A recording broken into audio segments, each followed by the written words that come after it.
সাথে সাথ মাধ্যমিক প্রশ্ন ফাঁসে ইতিহাস রচনা করলো রাজ্য, আজ জীবন বিজ্ঞান এক্সক্লুসিভ। ফ্রেন্ডস, এরকমই একটি হেডলাইনে নজরবন্দি .com-এর একটা অফিসিয়াল যেটা পোর্টাল আছে, আপনারা দেখতে পাচ্ছেন খবরটি প্রকাশিত হয়েছে। গতকালও একটি খবর প্রকাশিত হয়েছিল, সেটা হচ্ছে লাগাতার 6বার প্রশ্ন ফাঁসের রেকর্ড গড়ল ডাবল হ্যাট্রিক রাজ্যে, এক্সক্লুসিভ।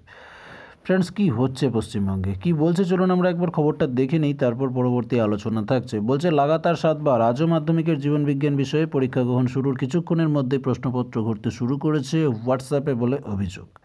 এর আগে 6টি বিষয়ে যথাক্রমে বাংলা, ইংরাজি, ইতিহাস, ভূগোল, অঙ্ক, ভৌতবিজ্ঞানের প্রশ্নপত্র ফাঁসের মতো ঘটনা ঘটেছে। এই নিয়ে 7বার প্রশ্ন ফাঁসের ডাবল হ্যাট্রিকও ছাড়িয়ে গেল রাজ্যে।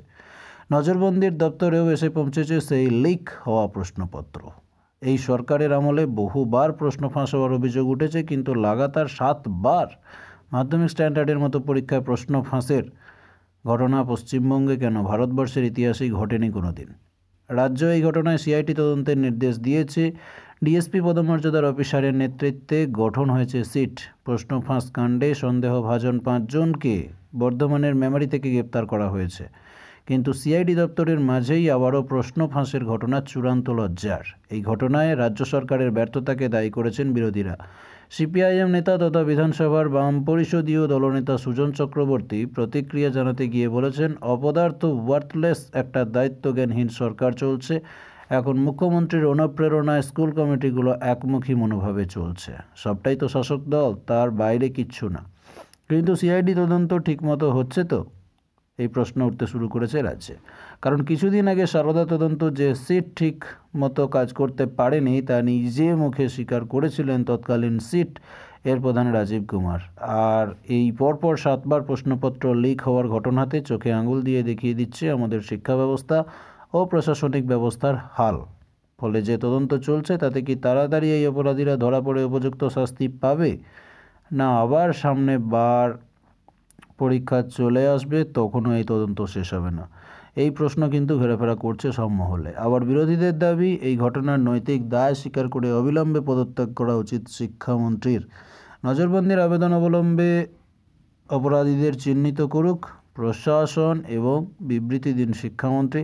হোয়াটসঅ্যাপ ফাঁস হওয়া প্রশ্নপত্র যাচাই করে নিন নজরবন্দি। ফ্রেন্ডস, দেখুন এতখানি খবরটার পরেও কিন্তু নজরবন্দি শেষকালে একটা প্যাকেটে জানিয়ে দিতে চাইছে, হোয়াটসঅ্যাপে ফাঁস হওয়া প্রশ্নপত্র কোনো রকম যাচাই করে তারা কিন্তু এই খবরটি প্রকাশ করেনি। খবরটি কিন্তু তারা আরামসে প্রকাশ করে দিয়েছে।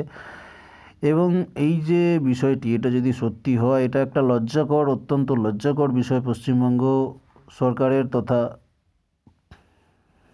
আমাদের যে পরীক্ষা সিস্টেম সেটার ব্যবস্থার, সেটার অলরেডি আমরা জানি মাধ্যমিকে নতুন কিছু, উচ্চ মাধ্যমিকে নতুন কিছু ব্যবস্থা নেওয়া হয়েছে এই প্রশ্নপত্র ফাঁস হেনা তেনা বিষয়গুলো আটকানোর জন্য। কিছু কিছু ক্ষেত্রে আপনারা দেখছেন থানার মাধ্যমে প্রচার করা হচ্ছে, কেউ হোয়াটসঅ্যাপে ফালতু জিনিস শেয়ার করবেন না, হেনা তেনা এই সমস্ত বিষয়গুলোও কিন্তু সরকার জোর দিচ্ছে। তার সঙ্গে সঙ্গে মাধ্যমিকের মতো একটা স্ট্যান্ডার্ডের এরকম প্রশ্নপত্র ফাঁস হওয়া লাগাতার 5বার, 6বার, 7বার, এইগুলো কিন্তু অত্যন্ত দুঃখজনক বিষয়। আপনারা কমেন্ট করে জানাবেন আপনাদের মতামত, আপনারা কি আশা করেন এটার পরিপ্রেক্ষিতে সরকারের কাছ থেকে, এবং আপনাদের কি মনে হয় বাস্তবে কি প্রশ্নপত্র ফাঁস হয়েছে, না এখানে বিরোধী বা রাজনৈতিক কোনো চক্রান্তও কাজ করছে।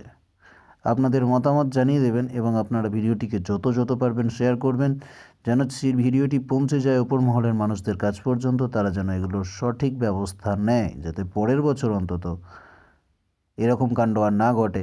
আর এবছর যদি কেউ এরকম দুর্নীতিকর কাজকর্ম করে থাকে তাদের যেন চিহ্নিত করা সম্ভব হয়। ভিডিওটিকে লাইক এবং শেয়ার অবশ্যই করুন। চ্যানেলটির সঙ্গে জুড়ে থাকুন পরবর্তী ভিডিও আপডেটগুলো পাওয়ার জন্য। ধন্যবাদ।